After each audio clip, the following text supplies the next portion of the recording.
euforianya diambil lah Bapak.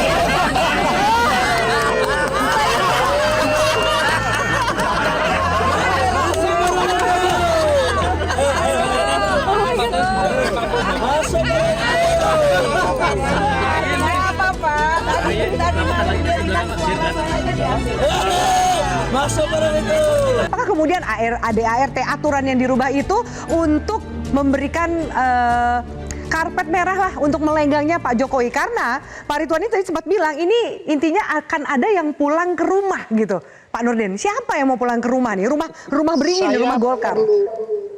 Saya perlu tegaskan, insya Allah Golkar tidak akan menyimpang dari rel konstitusi yang selama ini menjadi roh demokrasi Partai Golkar Karya. Itu kemudian Golkar tetap eksis sampai sekarang. Dan insya Allah, bukan insya Allah, sampai sekarang ini Pak Jokowi, Gibran itu tidak masuk radar daripada fungsionaris Partai Golkar. Nah, kita akan menjalankan Munaslup karena Pak Erlangga mundur dengan tetap berpegang teguh kepada anggaran dasar, anggaran rumah tangga yang ada sekarang. Dan saya juga yakin Pak Jokowi tidak ada niat, tidak ada minat untuk menjadi ketua umum Golkar. Kenapa? Karena beliau adalah seorang presiden. Ya, kalau ketua Dewan Pembina, ketua Dewan Pembina juga beliau tidak tertarik untuk apa menjadi ketua Dewan Pembina. Dan beliau itu tidak perlu ketua Dewan Pembina, sudah sangat dekat dengan Partai Golkar. Tidak perlu menjadi ketua Dewan Pembina untuk kemudian beliau membantu Golkar. Beliau sangat dekat dengan Partai Golkar Karya. Jadi tidak perlu menjadi ketua umum, tidak perlu menjadi ketua Dewan Pembina. Tidak perlu jabatan lah di Partai Golkar ya. Dengan Pak Jokowi gitu. Dan sampai sekarang insya Allah akan kita utak-atik anggaran dasar untuk mengakomodir seseorang yang tidak masuk di dalam aturan Partai Golkar Karya. Oke, baik, Bang Ridwan. Ya, bahkan Pak Jokowi yang Anda bilang calon ketum itu nggak masuk radar kata Bang Nurdin Halid ini. Ya sehari ini. Aduh, pusing ya kalau hari ini besok berubah ya kan. Gini. Hari ini, bukan hari ini, sebelum Erlangga itu 38 apa 42 DPD Partai Golkar sudah deklarasi Erlangga. Ormas pendiri Golkar, Soksi, MKGR, Kosgoro, AMPI kemarin deklarasi Erlangga. Hasilnya nol besar. Hari itu begitu ini berubah mau dukung siapa? Erlangga. Erlangga sudah mundur. Udah nggak. Jadi udah ada di jangan Golkar. heran di Golkar itu aklamasi semua. Tuh tahunya kok berubah. Ya itulah Golkar. Beredar meme kemarin juga di media sosial ada foto Gibran untuk ketum Golkar 2024-2029. Apa kejuan itu masuk radar? Kalau hari ini tidak masuk radar, nanti kita lihat pada saat Munas.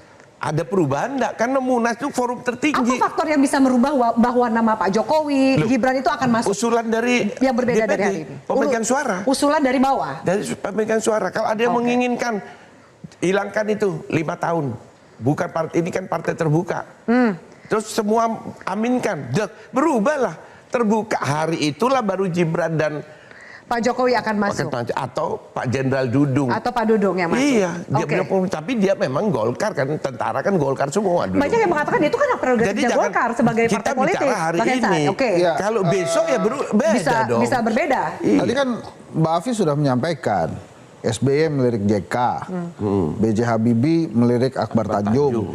Ya sekarang kita tunggu lirikannya Pak Prabowo. Pak Prabowo melirik ke Jokowi, melirik ke Gibran atau melirik ke yang lain-lain, gitu kan?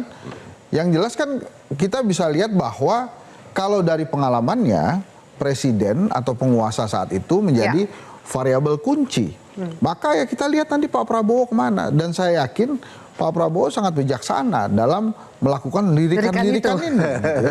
Kalau sekarang belum kelihatan ya, lirikannya ke arah siapa? Belum kelihatan. Kenapa? Belum kelihatan karena kan kita ngebahas kenapa Erlangga mundur. Iya, tapi kan ada agenda berikutnya setelah mundur kan ada efek. Tadi belum dijawab loh oleh 3 narasumber. Kalau saya sudah jawab tadi ya. Tidak tahu. Ini kan apa nih, ada hubungannya nggak sama hukum nih?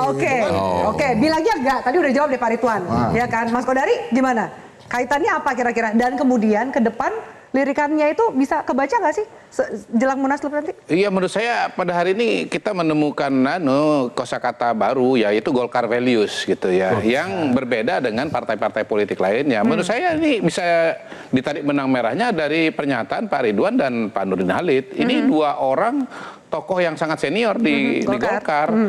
Dan Pak Nurdin Halid ini adalah tokoh utama dalam setiap Munas. Tadi saya katakan off air bahwa Munas identik dengan Nurdin Halid itu sama dengan Munas. Juru kunci Munas lah gitu ya. Kapal luar kepala kuncinya Munas. Siapapun mau jadi Jangan-jangan ketua lirikan Nurdin Halid juga penting nih dalam Pak Munas. Nurdin itu mengatakan sampai hari ini belum ada nama ini. Minta ditemui beliau itu. Minta ditemui beliau itu. Baik. Mas Erick, terakhir, Saya merangkum. malah melihat bukan Golkar value nih, tapi Golkar no value. No value. Ya, begitu kemudian Golkar bisa menarik kader partai lain, partai kita nggak punya nilai lagi. Dia tidak ada standar, tidak ada ideologi yang Apa berbeda. artinya kaderisasi dong? Apa artinya kaderisasi dan Ya. segala macam? Ya. Apa arti jasa PDIP terhadap Jokowi? Ya. Kalau kemudian semua bisa dimusnahkan dalam semalam. Jadi ini bukan kerja, tapi ini gusur. Jadi Golkar ini kalau klub sepak bola itu namanya Real Madrid ya. Hobi banget dia transfer, ada pemain bagus dia beli, ada pemain Bursa bagus dia beli. transfernya jalan terus gitu ya. Dia olah pemain-pemain itu paling banyak juara Champions gitu Oke. loh. Agak beda dengan Barcelona. Baik. Lebih fokus kepada akademi La Masia, tapi ya itu ada Real Madrid values, Real Madrid style, tapi ada juga Barcelona style. Apapun, gitu. Nggak, menurut saya nggak bisa ya. Apapun nggak bisa orang luar mengatakan ini no values loh ya. Jangan lupa pemain bebas transfer beda dengan transfer. Oke. Yang terjadi sekarang pemain itu sedang masih di masa transfer, masih ada KTA-nya. Jadi Real Madrid pun punya aturan. Punya aturannya. Apalagi Partai Oke. Golkar.